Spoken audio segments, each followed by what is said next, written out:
Hey guys, welcome to this episode of Communicate. We have an 80s enthusiast coming on. The awkwardness has ensued, but is it really a Communicate episode if there isn't a sprinkle of awkwardness in here?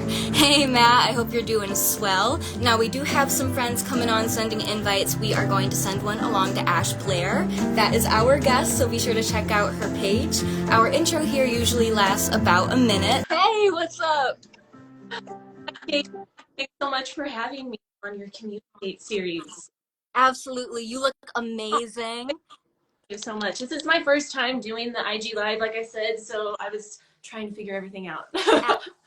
Absolutely. Well, as long as everybody can hear both of us, I suppose that we are all set to go. Okay. Let's just jump right into it because, girl, you have so much going on and I'm super proud of you.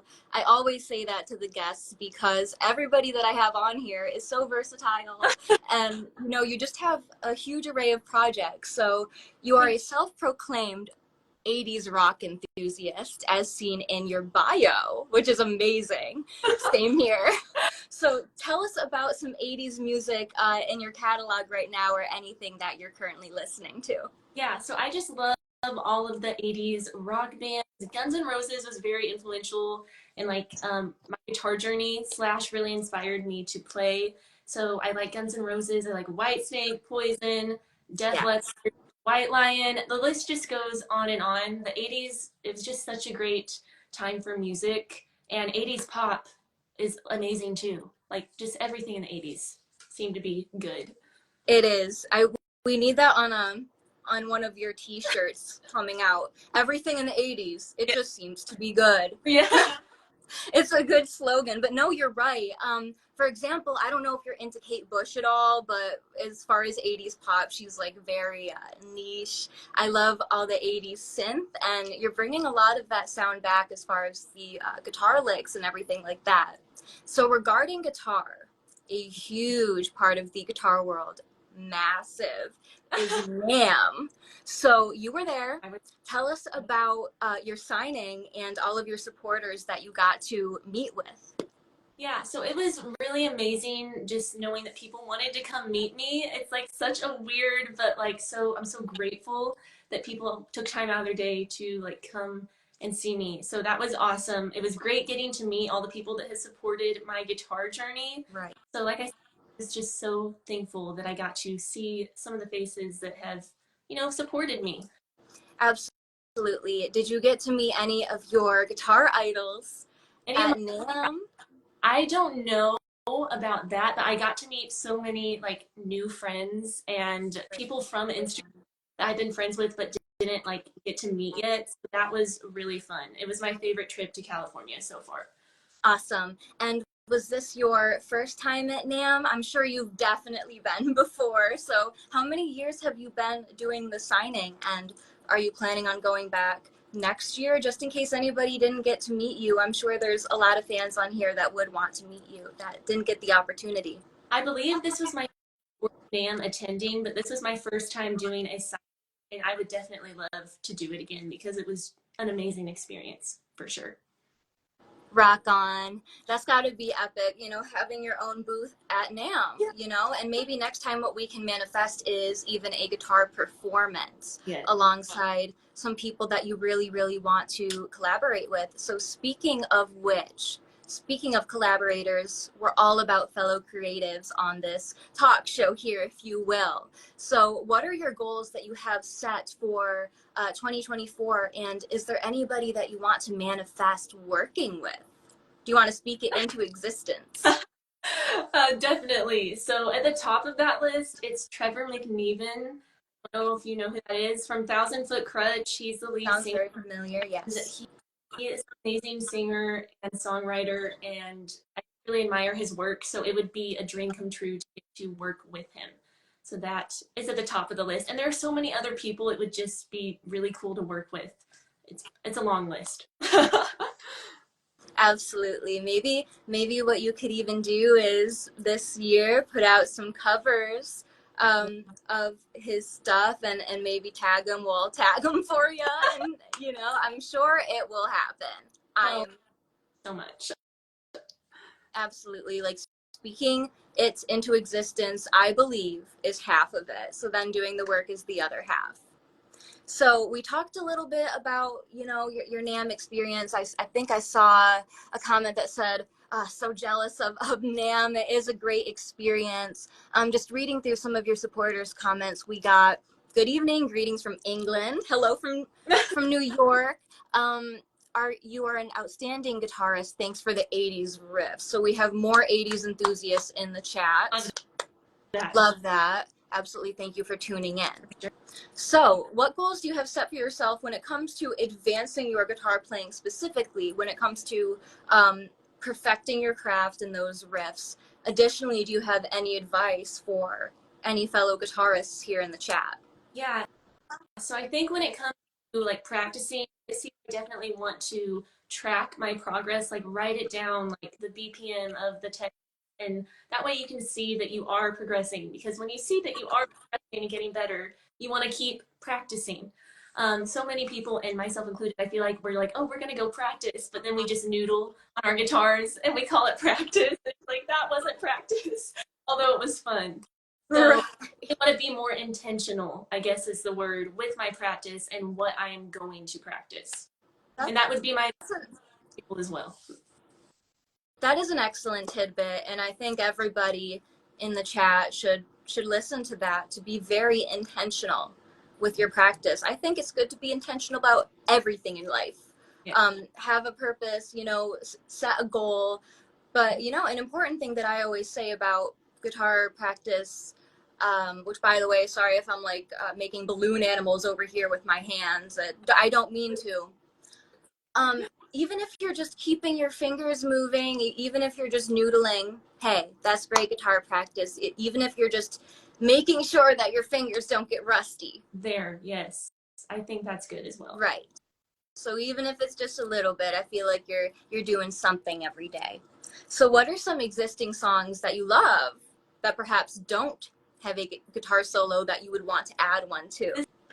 This is such a hard for me to think of something off the top of my head, but it would probably be some sort of pop song, because not a lot of pop songs have guitar solos in them.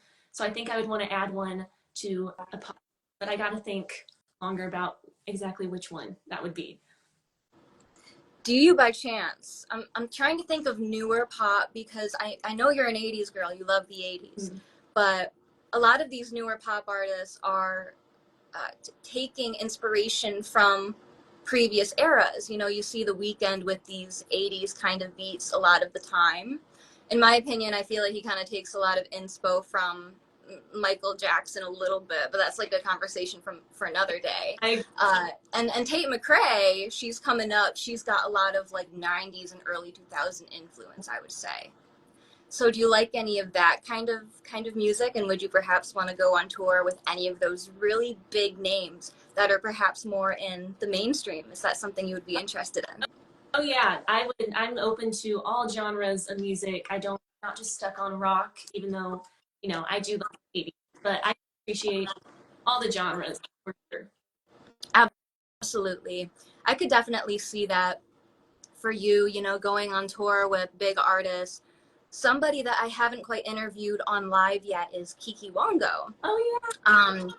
And I've been following her account for a minute. She's been on a few Shred collabs, but this girl, I mean, she's worked with, I want to say, don't quote me on this, from my memory, she's worked with BB Rexa live on stage. Numerous other names, so impressive.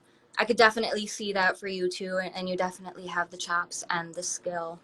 Thanks. Absolutely. So who are some artists? Oh, we already got the manifesting question down. So I know there are a lot of guitar gear nerds. Mm-hmm. Is there any guitar gear that you're like really into right now? And in contrast, is there anything that you just don't want a guitar, or don't want on a guitar, should I say, like a certain kind of string gauge? Okay. So as for string, I just go with the regular 10 to 46. What do you do? What is your gauge? Nines. 9? Okay. Nines, yeah. And I like, the extra slinky. Yeah. Action. Can I talk today? Action. It's like, I'm playing an axe, you guys, yeah. But no, literally, I just like it so low. That way, it can be a bit of a hassle to set up because the vibrato can get a little buzzy at that point when the strings are really close to the Yeah. fretboard. But yeah, that's just my preference. But I always like to hear what other people are into when it comes to setting up their guitars. I find it really I interesting. was about to say it is really interesting. Everybody likes things differently, and like something you would hate, somebody loves. But as for like guitar gear, the newest like piece of gear I have is the Fender Tone Master Pro, and it's really awesome. So I've been into that, and it has a lot of great tones, make your own tones, and it's just a really fun piece of gear. So that's something I'm into. That's excellent. I actually saw a little bit of that on your page. Correct me if I'm wrong. It's definitely, you're a Fender girl. Are you endorsed? I am endorsed. I'm a Fender artist, That so I love my. Yes, that's what I was thinking. So I didn't want to jump into that just in case. I made sure that you are in fact endorsed. Is there anything that perhaps you can tell us regarding Fender that's coming up this year? And if it has to be hush hush, no worries. I don't know of anything. I am like, as everybody else, I'm like surprised with you guys, and I'm like, this is so cool, and I'm Right so on. they send me stuff, and I get to, test it out, and I always love it. Fender's quality. So, and my Strat, and my favorite Strat is my white one, and that was a Fender. So I know it's like a cream colored kind of guitar. Oh gosh, I love Fenders. it's Fenders just play immaculately. yeah. Did I say that right? Yes, immaculately. Do you have any live gigs coming up with said Fender, where the crowd can see it live, or are you just mostly sticking to perfecting your craft and posting all of those videos for your supporters to see this year? Right. So I want to do both this year. I do want to play more like around where I live, and I am also, working on content for Instagram, for YouTube, TikTok, and just trying to keep growing those platforms and bettering myself too. And you are self-managed, I want to say. Do you have Yes. a manager, or are you control of all of your social media pages? Yeah. So I'm in control of all my social media pages right now. But it would be interesting to talk to people that do have a manager because I would like to see that side of things and how that works. Absolutely, because being a musician, it's juggling everything, as you said. And Courtney Cox and I were talking about this the other day about, it is being a manager, and people like to see the realness of it all, but keeping track of TikTok, YouTube, Instagram, it can be overwhelming. So a lot of the behind the scenes stuff people don't typically see, but they do love to see it, which is a part of the reason I bring artists on for these lives, just kind of to sit and chat about everything going on. Absolutely. So what I want to do for this next portion is, if you have any questions for Miss Ash Blair on this live stream, definitely let us know, because you have a lot going on, as we had mentioned. I do see a few questions here. Yeah, but it sounds like somebody read my mind on the gig question. We already asked that one. What is your go-to guitar at the moment, and why? Aside from your Fender, do you have any other guitars that you have your eye on right now? Have my eye on. So, I would love, my favorite color is green. So I would love a green Fender. So I need to research that. But I would love that. I would love a Fender with like a Floyd rose on it, because I don't have one right now, and I want to be able to do the crazy whammy stuff. Yes. Mhm. I've seen Nita Strauss on stage where she goes crazy. Like she gets on her knees, and she makes the whammy sound like it's crying. But I've seen her do that live, and to have a good tremolo, a good whammy bar is always a lot of fun, especially live. For sure. And I have somebody asking about Ibanez. Now, I know you are a Fender girl. Hmm. Do you perhaps like Ibanez too? Yeah. Or is it not? Yeah, so before I was a Fender artist, I did have some Ibanez guitars, and yeah, I did like them. And Ibanez makes pretty guitars, and I'm sure they are quality. I just haven't, gotten. I play Fender, so I haven't gotten to see all of She that. has that Fender loyalty, everybody, is what she's trying to say. She I loves it. Absolutely. I feel like absolutely has been my word lately. I need to change it up. Indubitably. Indubitably. Get my Butler persona here. I said it's not really a Cait episode if there's like not a sprinkle of awkwardness in here.